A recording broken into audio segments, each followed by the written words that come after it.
Hello friend, स्वागत है आप सभी का अपने चैनल आज क्लास में। और आज की इस क्लास में हिंदी का काव्य खंड का पाठ 3 अति सूदो स्नेह को मार्ग है कविता के सभी महत्वपूर्ण ऑब्जेक्टिव प्रश्न और सब्जेक्टिव प्रश्न हम आपको पढ़ाएंगे। और जितना भी हम आपको ऑब्जेक्टिव और सब्जेक्टिव पढ़ाएंगे इसी में से आपके फाइनल बोर्ड परीक्षा में प्रश्न आएगा, ये हमारा गारंटी है। इंपॉर्टेंट प्रश्न इसमें है, इसे आप लोगों को एकदम 100% याद होना चाहिए, ऑब्जेक्टिव और सब्जेक्टिव दोनों। तो चलिए क्लास को शुरू करते हैं। क्लास को एकदम आप लोग एकदम शुरू से लेकर अंत तक देखिएगा और जो भी प्रश्न इसमें से आपको याद ना हो उसे आप लोग याद कर लीजिएगा। और जो भी बच्चे इस क्लास को लाइक नहीं किए लाइक कर दीजिए, और जो भी बच्चे चैनल को सब्सक्राइब नहीं किए हैं चैनल को सब्सक्राइब कर लीजिए। और सब्सक्राइब करने के बाद यहां पे बेल नोटिफिकेशन आता है, इस घंटी को दबाना है और ऑल पे कर लेना है। अगर आप लोग ऑल पे ऐसे कर लेते हैं तो जब भी क्लास लेंगे या क्लास करवाएंगे तो आपके फोन पे नोटिफिकेशन जाएगा कि क्लास हो रहा है, और उस नोटिफिकेशन को आप लोग दबा के आप लोग क्लास कर सकते हैं। तो ऐसे आप लोग चैनल को जरूर सब्सक्राइब कर लीजिएगा। और जो भी बच्चे अभी तक हमारे व्हाट्सएप ग्रुप में नहीं जुड़े हैं तो ये हमारा व्हाट्सएप नंबर है, इस पे आपको मैसेज करना है कि सर मुझे व्हाट्सएप ग्रुप में जोड़ दीजिए, तो इधर से लिंक जाएगा और आप सभी बच्चे लिंक को दबा के ज्वाइन हो जाइएगा।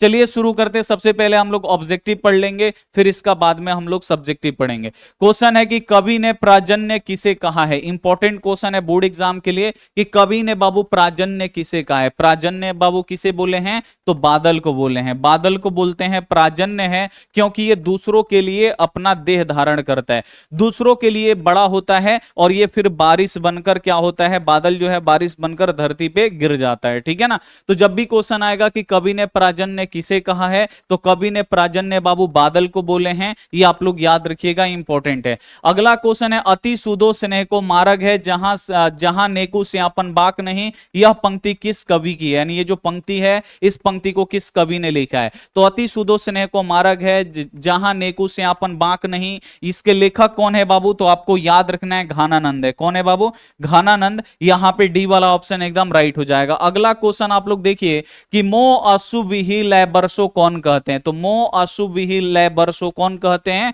तो ये घानानंद बोलते हैं, ये आप लोग याद रखिएगा। ठीक है ना। यहां पे सी वाला ये भी पंक्ति किसने लिखा है, अति सूदो स्नेह को मार्ग है घानानंद ने लिखा है। और फिर इनका जो दूसरा पंक्ति है मो अशुभिहि लय बरसो, ये भी कौन लिखे हैं, तो ये भी घानानंद लिखे हैं। अगला क्वेश्चन है वियोग में सच्चा प्रेमी जो वेदना सहता है जिसके चित्त में विभिन्न तरंगे उठती है का चित्रण किया है।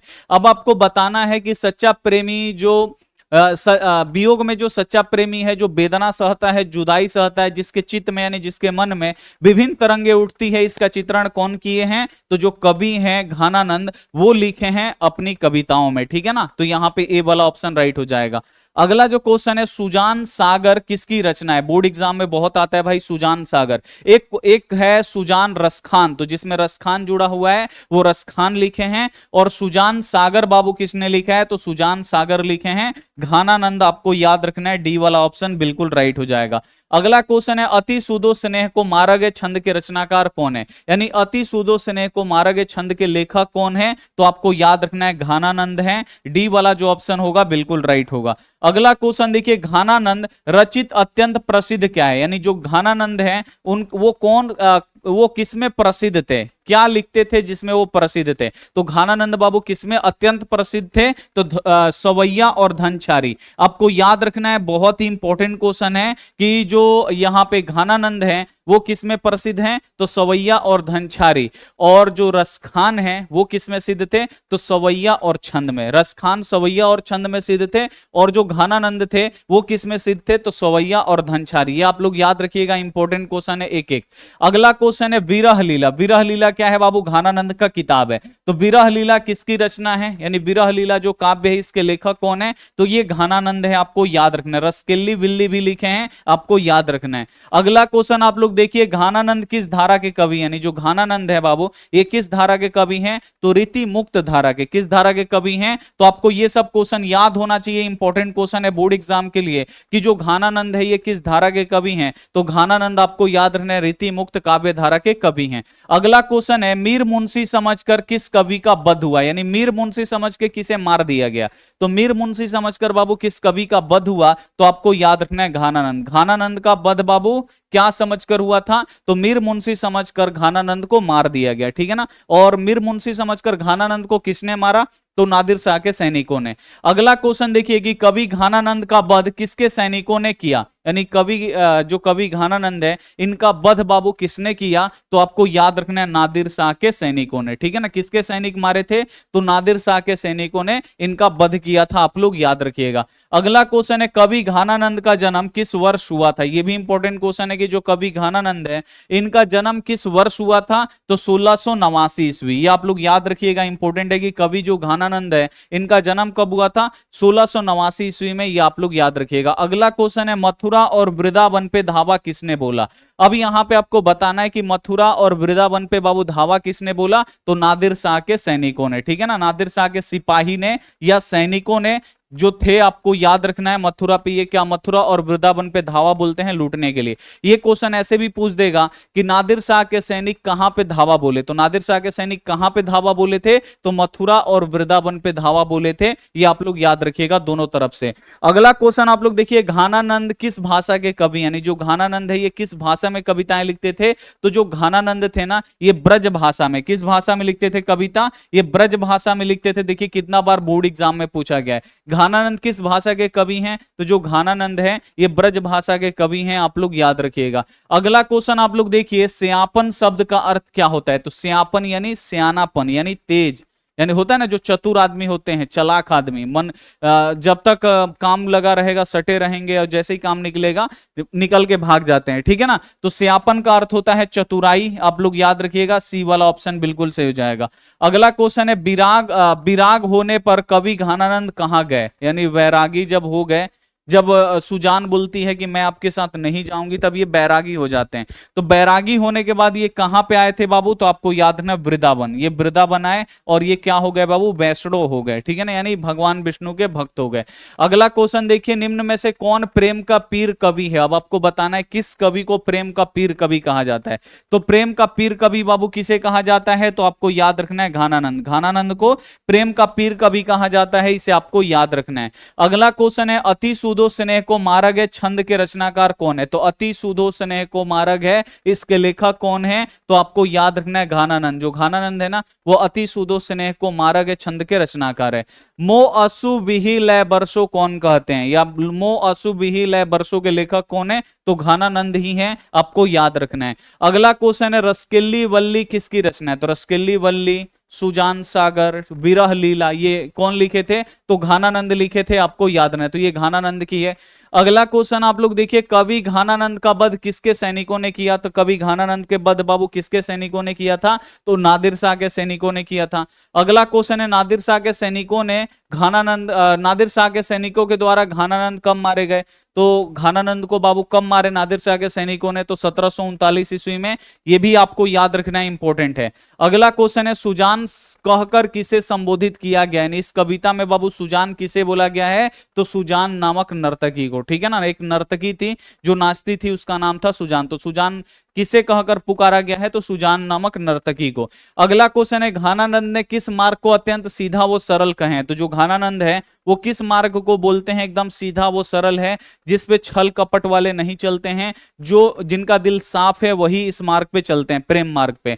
तो आपको याद रखना है घानानंद किस मार्ग को अत्यंत सीधा वो सरल बोले हैं, तो आपको याद रखना है प्रेम मार्ग। ऐसे भी बोर्ड एग्जाम में पूछ देगा प्रेम मार्ग कैसा है, सरल, सीधा, ऐसे ऑप्शन दे देगा, ठीक है ना, तो ये आपको याद रखना है। अगला क्वेश्चन है घानानंद मोहम्मद शाह रंगीला के क्या थे, जो घानानंद थे ये मोहम्मद शाह रंगीला के क्या थे, तो घानानंद जो थे मोहम्मद शाह रंगीला के मीर मुंशी थे, ये आप लोग याद रखिएगा। अगला क्वेश्चन है कवि घानानंद के अनुसार प्रेम मार्ग कैसा है, तो कवि घानानंद के अनुसार बाबू प्रेम मार्ग कैसा है, तो अत्यंत सरल, एकदम सरल है, एकदम मतलब एकदम आसान है।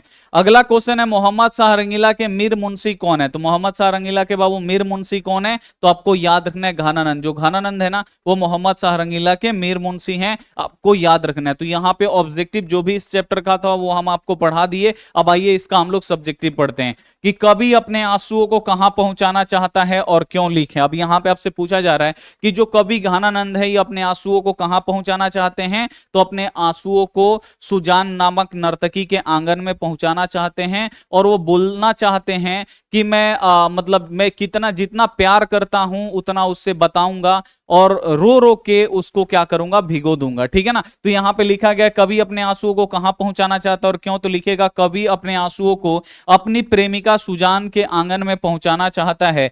कवि अपनी प्रेमिका की याद की पीड़ा में है। कवि अपनी प्रेमिका को अपने दुख के आंसुओं से भिगो देना चाहता है। वह प्रेम का संदेश सुजान तक भेजना चाहता है। यानी वही बात हुआ कि जो कवि रसखान है वो क्या है बाबू अभी तक वो सुजान नामक नर्तकी से प्यार करता है। ठीक करते हैं और बोलते हैं कि मैं अपने आंसुओं को सुजान नामक नर्तकी के आंगन में पहुंचाऊंगा और मैं अपने प्यार का संदेश भेजूंगा कि और रो रो के बताऊंगा कि मैं तुमसे कितना प्यार करता हूं और इतना रोऊंगा कि वो भीग जाएगी मेरे आंसुओं से। ठीक है ना। तो क्वेश्चन है कि कवि अपने आंसुओं को कहां पहुंचाना चाहता है, क्यों लिखे। तो लिखेगा कवि घानानंद अपने आंसुओं को अपनी प्रेमिका सुजान के आंगन में पहुंचाना चाहता है। कवि अपनी प्रेमिका की याद की पीड़ा में है। कवि अपनी प्रेमिका को अपने दुख के आंसुओं से भिगो देना चाहता है। वह प्रेम का संदेश सुजान तक भेजना चाहता है और जो वह क्या करना चाहता है वह प्रेम का संदेश सुजान तक भेजना चाहता है। तो अगर ये क्वेश्चन आएगा तो आप लोग 100% लिख दीजिएगा। अगला क्वेश्चन है कवि प्रेम मार्ग को अत्यंत सुधो क्यों कहा है, इस मार्ग की क्या विशेषता है। यानी जो कवि है वो प्रेम मार्ग को अति सुधो यानी अत्यंत सरल क्यों बोले हैं। ठीक है। तो कवि कहते हैं कि प्रेम मार्ग अति सीधा व सरल होता है। इस मार्ग पे थोड़ा सा भी टेढ़ापन और छल नहीं चल सकता है। जिसका हृदय निर्मल है, जो सच्चा है, वही इस मार्ग पे चल सकता है। चालू लोग इस मार्ग पे भटक जाते हैं। जो चालू है, जिनके दिल में छल कपट है, वो इस मार्ग पे ज्यादा देर तक नहीं चल पाते। इस मार्ग को छोड़ के वो भटक जाते हैं। तो जब भी क्वेश्चन आएगा कवि प्रेम मार्ग को अति शुद्धो यानी अत्यंत सरल क्यों कहते हैं, इस मार्ग की क्या विशेषता है। तो कवि कहते हैं कि प्रेम मार्ग अत्यंत सीधा व सरल है, इसीलिए अति शुद्धो कहा गया है। इस मार्ग में थोड़ा सा भी टेढ़ापन यानी थोड़ा भी टेढ़ा मेढ़ा नहीं है। ना ही इस पे छल चल सकता है, ना ही इस पे और छल नहीं चल सकता है।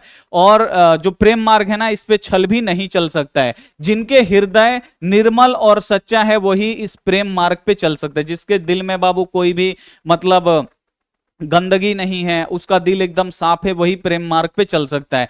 चालू लोग यानी जो चालू लोग होते हैं, तेज तराज लोग होते हैं, जो धोखा देने वाले लोग होते हैं, वो इस मार्ग से क्या हो जाते हैं, भटक जाते हैं। अगला क्वेश्चन है परहित के लिए कौन देह धारण किए करता है, स्पष्ट कीजिए। परहित यानी दूसरों के लिए, दूसरों के लिए कौन देह अपना धारण करता है, तो बादल करता है। ठीक है ना।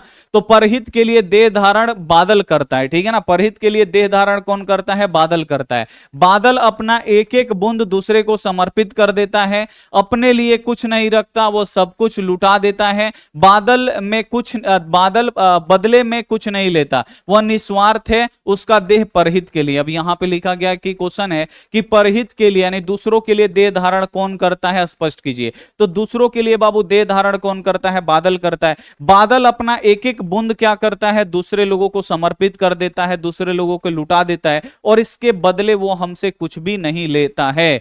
और बादल का जो देह है ना, वो परहित के लिए, दूसरों के लिए है, उसके लिए नहीं है। तो ये आप लोग लिख दीजिएगा। अगला क्वेश्चन है मन लेहू पै देहू छटाक नहीं, कवि का क्या अभिप्राय है।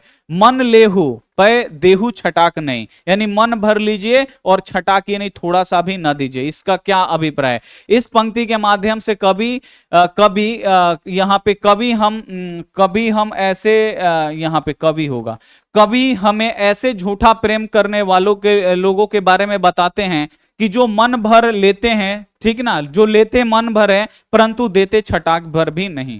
यानी यहां पे लिखा गया है मन लेहु पै देहु छटाक नहीं, इसका अभिप्राय क्या है?